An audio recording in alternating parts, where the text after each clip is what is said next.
A story about how I finally got diagnosed with a hernia and a protrusion after years of suffering. Doctors really do talk nonsense sometimes.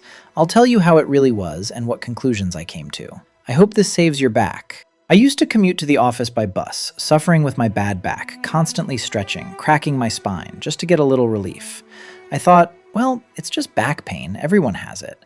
And only now, after going through hell, useless doctors, and a ton of research, have I grasped the key points. The injury. So how I ended up in this state. I used to go to the gym. At my peak, I was pressing 32-kilogram dumbbells. Everything was fine. I was making progress. But on that ill-fated day, the gym was packed, evening time.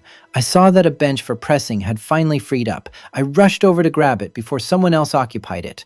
Forgetting that I hadn't finished my warm-up, I grabbed the 16-kilogram dumbbells, half my working weight, and my back seized up. I could barely stand. 2 weeks went by. The pain went away. I decided I was fine. I went to the gym, did some bent-over rows, not deadlifts. The load seemed pretty light. And after the third set, I couldn't straighten up. I could barely make it home. For 3 days, I couldn't get out of bed properly. I had to roll over my stomach because flexing my abs hurt like hell. Root of the problem. I didn't go to the doctor. I thought it would go away on its own. A week later, it got much better. It felt like it had returned to normal. I was working from home, didn't go to the gym. It seemed to be getting easier. But pains kept coming back. Dull pain for over a year. Especially from the buses, it was killing me. If before my back just ached, now it really started to hurt. I tried to carefully return to the gym, did seated rows. It still hurt. A year and a half passed. I realized things are going downhill. It's only getting worse. And here, it's important to understand the root of the problem. This isn't just a strained back. It's a chain of factors. Since childhood, I had terrible flexibility in my legs, the hamstrings. Even in kindergarten, I couldn't sit with my legs straight. My knees were always bent. I did taekwondo, could do the side splits, but the front split, never. Even though I was a kid with elastic muscles, nope, it just didn't work. Plus a sedentary lifestyle, school, university, computer. The thigh muscles shorten and pull the pelvis down. The lower back is constantly in hyperlordosis, an excessive arch. It gets destabilized over the years. And even if you don't work out and don't do deadlifts, you'll still get a protrusion or hernia by the age of 50, just from everyday life. CT scan. I went to the doctor. A physiotherapist did a standard check, got the scan done. Looking at it with the surgeon, the intervertebral disc is bulging out. The verdict, a hernia and a protrusion in the lumbar spine between the lower discs. And here I made my second major mistake. Before I got to a physiotherapist, no to sports, yes to rest. I completely stopped doing any exercises. I lay down a lot, tried to walk less. I waited for the physiotherapist for a month. And you know what? I got even worse. The pain became constant, even at night. Complete rest is a mistake. And then I understood the main thing. Muscles need a load. If something hurts, the first reaction is to lie down, freeze, and eliminate everything. But if it's not a spinal fracture or some deadly hernia requiring urgent surgery, then rest is a death sentence. You need to at least walk, not running or jumping. Walking mobilizes the lower section, engages the muscles. Movement is life for the discs. They don't have their own blood supply. They receive nutrients only when we move. And by the way, same goes for a lumbar roll. That's when I started using a roll in buses, in the car, on planes, to always maintain the arch in my lower back. It really helped with the pain. The failure of official physiotherapy. I went to a physiotherapist. Decided, okay, I'll trust a professional. I won't Google anything myself for now. He prescribed me a program. 1. Come in once a week. Lie down and get zapped by electricity, like heat therapy. 2. 3 exercises. Cat-cow, leg raises lying down, and back extensions. 3. Stretching 5 times a day, pulling knees to chest, heel to forehead. I did this like a fool for 2 to 3 months. The exercises seemed to help a bit at first, but then I hit a wall. No progress. Every 2 weeks I asked, maybe we can make it harder? And he said, no, just keep doing this. No load progression whatsoever. 3 months of treading water, stretching. So I decided, okay.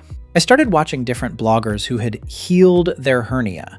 People wrote in the comments that it helped them, and many recommended the same thing: stretches, twists, bends, lying down, twisting back and forth, hip stretching. I started doing it, got temporary relief, but there was actually no progress. An important point I later learned from real specialists: forget about stretching initially.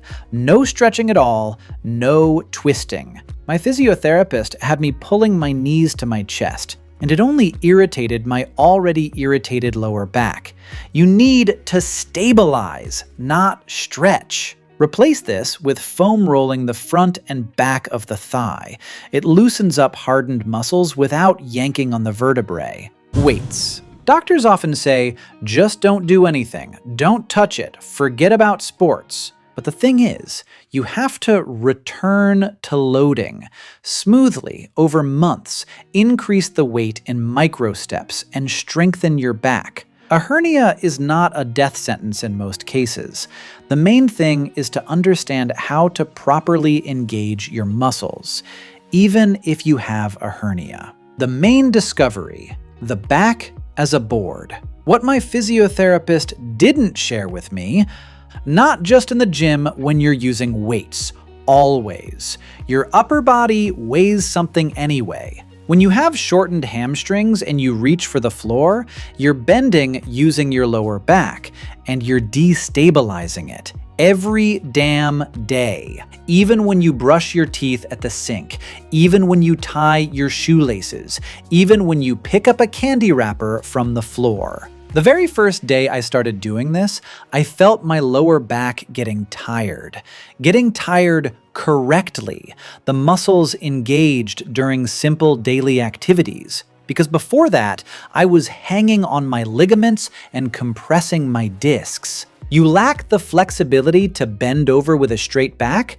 Okay, squat down, bend your legs, but don't flex your lower back. Personal triumph and the system. Guys, so you understand the difference. Before, I used to get pains just from leaning over the sink to brush my teeth, without any weight at all. And now, after just a couple of weeks of proper training and following this movement hygiene, I calmly squat holding a 12-kilogram bag of water bottles in front of me. I do 100 reps over several sets. Yes, for a squat globally, this is a ridiculous weight, but for a person with a hernia, it's out of this world. And you know what? After that, I have no pain or sharp spasms at all. I feel better. My back came to life. What I'm doing now: I follow Epifanov. He's a doctor with a clinic and years of experience. There's also info on the Big 3 exercises created by McGill. That's the foundation for stabilizing the lower back.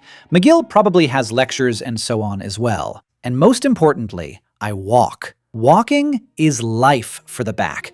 Running and jumping? No. Impact loading isn't needed. But walking? Yes. And another thing, the habit of cracking your back, pulling it sideways, twisting to get relief? Forget it. Try not to touch it. I thought it would be hard to stop, but when you stop feeling pain, the motivation is ironclad. I'm not a doctor. This is personal experience, but it's based on modern practices for treating hernias and what doctors who truly understand the topic say. But if your story is the same as mine, I hope this helps. Write your stories about back pain and how you're solving the problem in the comments. If you like the video, don't forget to subscribe to the channel. Health to everyone.